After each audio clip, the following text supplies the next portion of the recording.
Desconcertante, sospechoso, inexplicable. Comparado con otros países del mundo, Rusia tiene una letalidad por coronavirus bastante menor. ¿Cómo explicarlo? Pues nada más y nada menos que como siempre. La semana pasada la agencia Bloomberg publicó una nota sobre la situación con el COVID-19 en Rusia titulada "Expertos quieren saber por qué el coronavirus no ha matado a más rusos". Dejando de lado la de artículos que Freud había escrito sobre deseos no reprimidos después de leer ese titular, The New York Times sacó una investigación centrada en el dato oficial de que en abril de 2020 en Moscú hubo 1.700 muertes más que en abril del año pasado y solo un tercio de ellas fueron registradas como muertes producto del coronavirus. Las restantes, según el periódico, son atribuibles al COVID-19 también, pero no se incluyen en la estadística oficial. Por lo tanto, la conclusión es que en todo el país, no solo Moscú, ojo, ya que estamos, todo el país, el número total de muertes es 3 veces mayor que el declarado.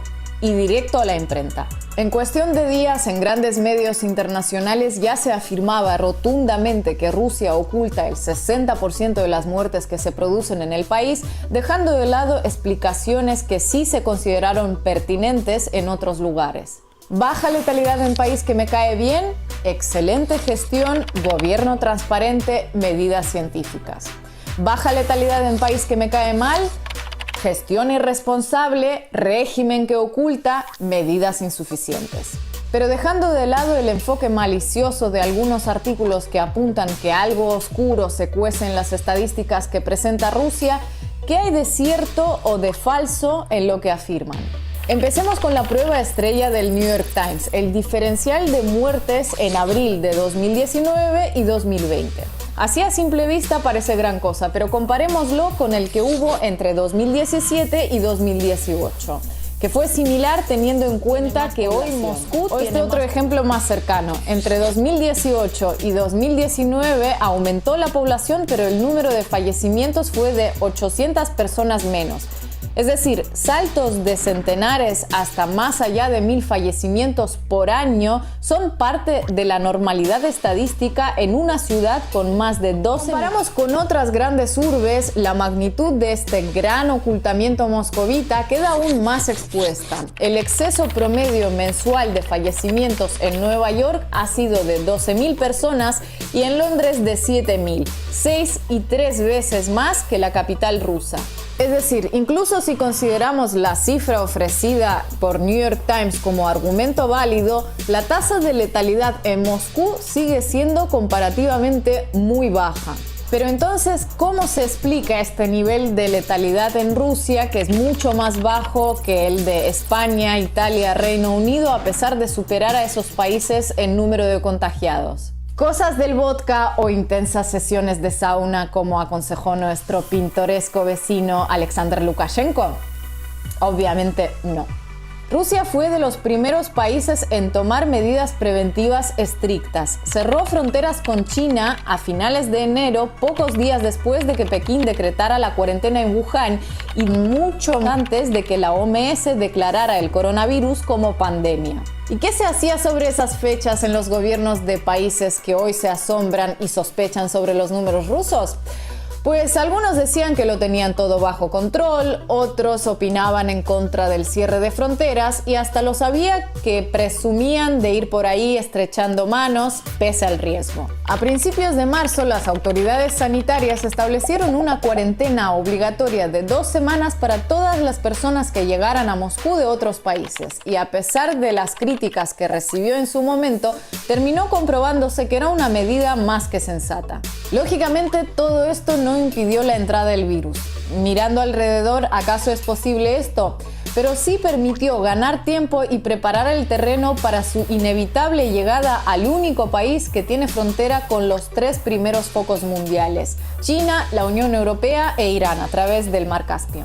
Se reforzó el sistema sanitario, se construyeron hospitales especializados y las medidas restrictivas se adoptaron paulatinamente y no cuando la catástrofe ya había empezado. Existen además otros factores que explican la baja letalidad en Rusia comparada con otros países. Rusia es un país escasamente poblado respecto a su extensión y, como sabemos, la densidad poblacional es un factor fundamental en la propagación del coronavirus. Al contrario de los países europeos más afectados como Francia, Italia, Reino Unido o España, las residencias de ancianos no forman parte de la realidad rusa, donde son mucho más escasas. Ese tipo de centros funcionó involuntariamente como disparador de muertes en Europa Occidental.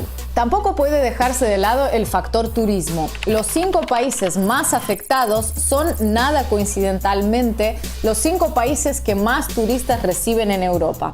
Al contrario que ciudades como Milán, Barcelona, París o Londres, que reciben turistas a lo largo de todo el año, el turismo en Rusia está mucho más concentrado en la época templada, lejos del inicio de este brote. Otro apunte a tener en cuenta es que, aunque lleva casi 15 años en aumento, la esperanza de vida en varones en Rusia no llega a los 70 años y es una de las más bajas en Europa. Y siendo que la enfermedad es más mortífera en varones que en mujeres y en ancianos que en jóvenes, es otro factor que no habla especialmente bien de Rusia, que podría explicar esos números sin recurrir a conspiraciones ni maquillajes. Pero el factor fundamental de la baja letalidad está en el número de test realizados, que en este caso dobla a los hechos por Italia, España e incluso Alemania, que ha sido tomada como modélica en ese aspecto.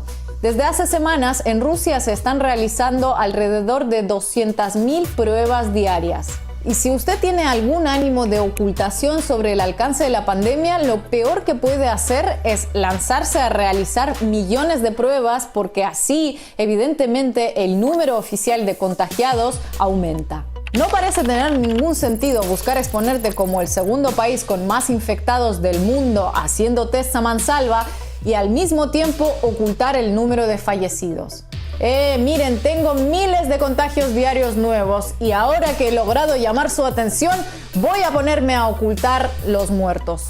Al igual que todo el mundo, Rusia ha tenido problemas a la hora de obtener una precisión del 100% en las cifras o contener la pandemia a la perfección. La red hospitalaria no es igual en todo el territorio, no todas las pruebas han llegado a todas las partes a tiempo y el cumplimiento de las medidas de confinamiento ha sido desigual. Por ejemplo, pueden imaginarse el respeto al autoaislamiento en Dagestán, una región al sur de Rusia donde llevar el cinturón de seguridad puesto puede considerarse señal de falta de hombría.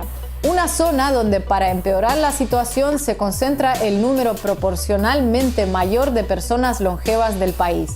Ahí las autoridades locales estiman que la cantidad de defunciones por COVID-19 podría ser un 30% mayor que la que han sido capaces de medir. Así que Rusia no tiene ninguna fórmula mágica para frenar la pandemia. Como todo el mundo ha tenido errores y aciertos, y como a todo el mundo le quedan semanas de contagios y de muertes, de medidas de ensayo y error, de correcciones sobre la marcha y incertidumbre. Pueden estar tranquilos los de Bloomberg, que seguirán muriendo más rusos, desgraciadamente. Lo que parece que no muere nunca es esa mentalidad de algunos grandes medios y gobiernos incapaces de concebir que naciones que ellos consideran inferiores pueden estar en mejor posición que la suya en ninguna circunstancia ni momento. Y así es como la realidad rusa, al igual que la de otros países elegidos, siempre se aborda con la conclusión lista de antemano.